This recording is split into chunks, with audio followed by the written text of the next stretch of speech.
overall?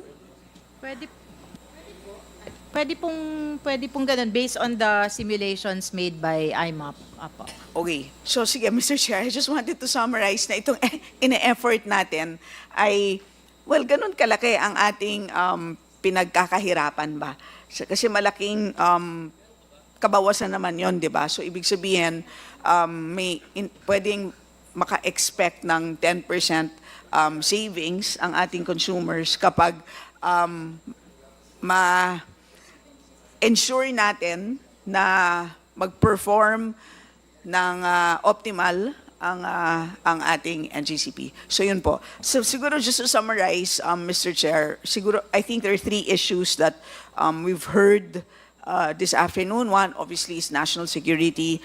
Sino ba talaga ang ultimately may control dito sa isang napaka-importanteng natural monopoly? Of course, on paper, nakikita po natin at si Attorney Paul ay obviously isang Filipino at alam niya na kung paano ang day-to-day operations ng kumpanya. Pero ang tanong is, ultimately, dahil merong tinanong kanina kay Chair mo na may posibilidad ba na remotely merong makapag-control or makontrol ng China ang ating grid? Ang sagot ay oo. So yon ang national security concern, I believe, in a gist. Ang second concern is yung kabagalan ng investments in transmission infrastructure, which obviously affects price. And how important is this? Ito na nga, masyadong complicated yung naging computations natin, but putting everything together, putting all the heads of our experts, mukhang more or less, we may expect a 10% reduction overall in price. And lastly, ang tingin ko pong pinag-usapan natin na importante is the effectiveness of our regulators. Kasi monopoly kasi ito eh. So the only way that we can expect a monopoly to produce competitive outcomes in terms of pricing, in terms of investment timing, as well as magnitude, is if our regulators are effective. Sa ngayon, nakakalungkot kasi may tanong pa na sino ba talaga ang regulator? Kasi tila, of course, on paper, nakikita natin, klaro naman, ERC, pero bakit ang DOE? Tila hindi kinikilala na regulator. Pero alam naman po natin, ang DOE ang dapat ang pinaka-ama o ina ng buong energy sector. So, yun sa akin ang tingin kong pinaka-gist na issues, Mr. Chair. Good luck po sa atin. I think it's really more than, clearly, marami tayong nakikitang problema sa ating franchise agreement. Sa dami na po ng inputs, I think it is very clear na maraming issues. So maraming salamat, Mr. Chair, for this opportunity. And ito na po ba ang huling hearing? Meron pa? Okay, so hope to see you in the next hearing. And finally, last na lang po, ang PISAM kanina nagsabi na merong 66 out of 83 violations. And I know that they are subject to confidentiality, so could you please submit perhaps a redacted version to the committee para you can at least address those confidentiality concerns? Mr. Chair, so I've been made aware that we submit our reports to the JCEC. And just to correctly state that the findings of the TR flat is that there are items that have not been complied with or there is no basis for compliance. I think it's the politically correct wording of... No, yes, but can you just please can you give us a reducted, a summary Yes, of those violations non-compliance is probably the better term. May 83 po na provisions.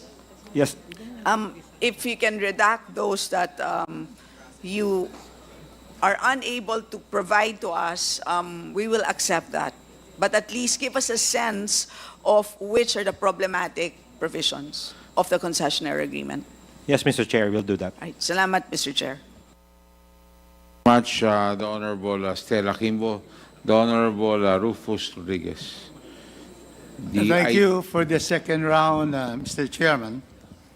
It has been stated by Attorney Matibag that there were 7 violations, 777 in fact, so 21 violations. I understand that the most serious of these will be 2, the violation of our Section 8 dispersal of ownership, which is your number 1, and the second is the anti-dummy law violation. May we know from Attorney Matibag if he has filed a anti-dummy case under Commonwealth Act 108 as amended by Presidential Decree 715 against any of the officials and officers of the NGCP. No. Di po. No case. May we know from the NGCP. So it's clear that the allegation of Mr. Matibag anti-dummy is in fact even himself, who has this particular report, has not filed or any case. Do you know of any case filed against any official of the NGCP that had been that are already defendants or accused under the anti-dummy law?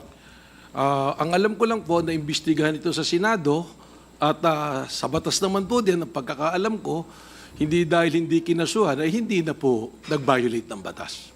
No, in this case, in our country, the rule of law is that if you have a violation in criminal offenses which should be proved beyond reasonable doubt, there has to be a case.